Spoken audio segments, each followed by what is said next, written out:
jugular. Okay, this is also, I started this new thing at Speakeasy for those of you who are new, because I have a lot of amazing friends that do this art thing. So I invited them one by one to have a little conversation with me.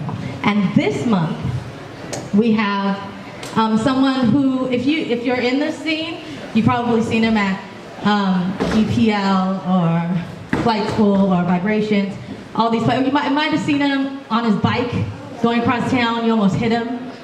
You know what I mean? You might have seen him in your television box sometimes.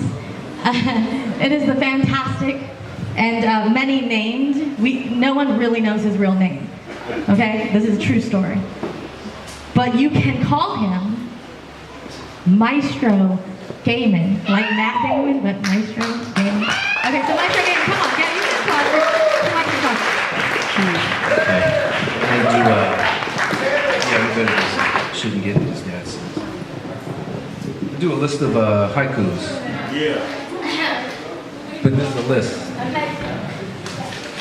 Policemen lynched with forearms, all a part of procedure, budget cuts. Pro-Russia projects, commercial flight gridlock somewhere over Ukraine. Corporates conduct cold business. Court Supremes play stepfather figure. 4 boys on a beach. 4 bodies broke in the sand. Red card, Israel. Orientation day, get to know your teachers and all exit routes. The natives of Burbank are restless, but they still won't pick their own fruit. Put picket signs in their hands, they would have energy for their yard work. The whole world watching, waiting, doing nothing sounds a lot like sanctions. The dream, the moon, the bomb. With that, I'm done clapping for humanity.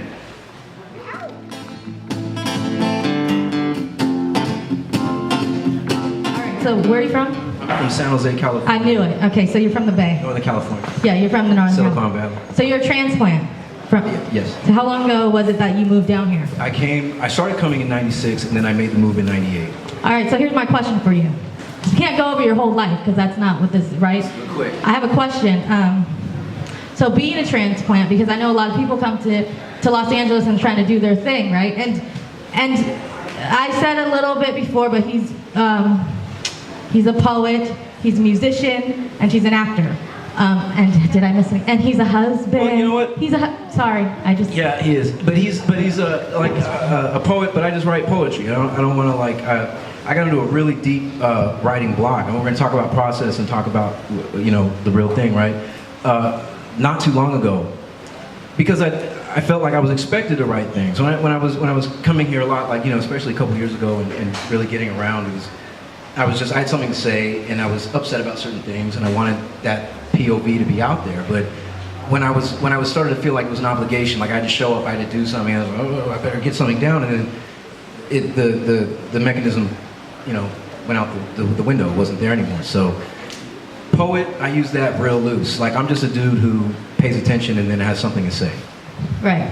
And that's how I first came to know you, because he used to come to Speakeasy like real.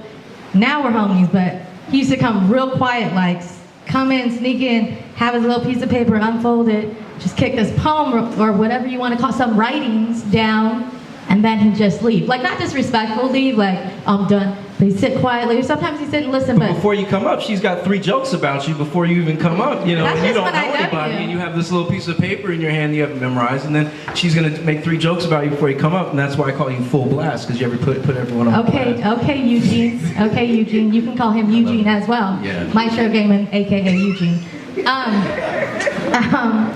No, and that's not true, by the way. If I don't know you, I'm not going to do that to you, because that's messed up. But the space, I do want to say this real fast, that we could all be somewhere else right now, but we're here in the space, and I don't push people to like connect or give each other hugs, but just, keep that in mind, but that also keep in mind, if you do introduce yourself to me and then I start to know you, I might make jokes about you. It might happen. Okay, back to this. So listen, so coming from the Bay and then trying to find, how do you go about trying to find your tribe here? Or does your tribe find you? Or how does that look? Finding your people, finding your support system, because I think a lot of people get lonely. Yeah, you do get lonely. How do you find people? You just put yourself out there just like this. you know, when I was going around, I would go, you know, I'd go to the Vibrations, and I was doing sometimes I do a writing workshop over there. I'd go to Inglewood, I'd go to DPL, I'd come over here, I'd go to the Valley. I would go all over the place and just, you know, the same thing that everyone does. And after a while, yeah, I think your tribe does find you. And also when new people come, you know, yeah, it's right over here. I know another spot you could come check out, and then you know, help them out. And, you know, it's kind of like paid forward. And eventually, you know, you start running into familiar faces, and you start remembering things that they wrote and they said, and it's a beautiful thing. That's awesome. And how did you break into acting? I didn't. I just needed a job, so I figured I wanted to be good at it, so I went to school for it. For a while. For 11 years. And no, I mean, yeah, no, I just... 11 years you went to school for? I went to school formally for 11 years. And where did you go to school at? In the Bay? A little bit up there, but then with a man over here in North Hollywood, in a little workshop. And so training is important. We gotta be prepared. I mean, that's what we're doing here on some levels. Like we're all in a process, and we're all preparing for whatever it is, the next open mic, the next week, the next month, the next one-man show, the next rap song, poem, instrumental, whatever. That's why you got to take these spaces seriously too, right? I mean, because it's not to be super significant. Because don't be that a-hole. Don't be that a-hole. And be like super significant, but also take your work seriously. Like you came here to share. Give us your A game wherever that's at right now, right? Yeah, give it. Yeah, I mean, give your A game and really respect the space, because where it happens, and you got to really respect the time it takes to get there. You know, sometimes some people ride a bike, and some people ride a bus, and you got to know where you're getting. And some people, yeah, there was this dude who came. I didn't know till months later that he would give up his bed on Skid Row to come to Speakeasy. So you never know why people are here and how much it took to get here. So speaking of A game, please give us some A game with your poem leading us out back into our open mic. Thank you, Maestro Gamin. Thank you, Eugene, being here.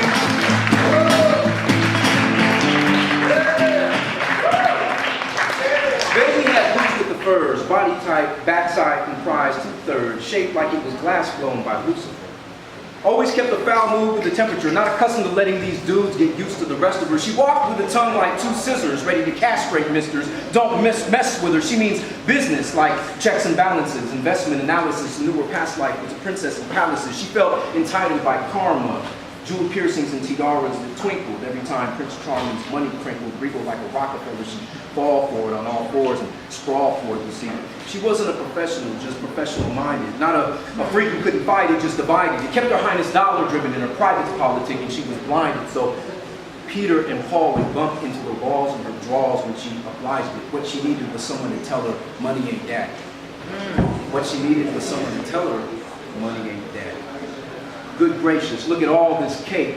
Tattoos of my crew alongside my nape, cause that's what real cats do. 2 middle fingers to the world, cause God knows where my haters linger, ready to arm up. No amount of raw love can thaw the cold-hearted. I gotta keep my guard up. I can kill foes without raising an eyebrow. I'll turn my lifestyle to a death style. Nothing keeping me looking forward, so I'm morbid. I constantly yell out, I don't give a fuck, hoping folks give a fuck that I don't. So I guess I really do. If it sounds silly to you, I'll bet you got yours. So I'm damn sure gonna get mine by any means necessary. I'm a real revolutionary. I admire Tony Montana's masculinity. It feeds my identity with an Escobar affinity. I sow and breathe death. The diamond-studded crucifix on my chest, praying to the Trinity, rolling in high-price automotives like I'm royalty or a ghetto-fied Kennedy. I'd rather cook pies and flip them, throw 10s and 20s over a pair of thighs and bust size. When I pick them, I change my name. I change not my name, because my name is Gamin, but all the same, I change their name to bitch or trick. I keep them happy. No need to ask me when I'm honest in public. Ladies say I'm nasty.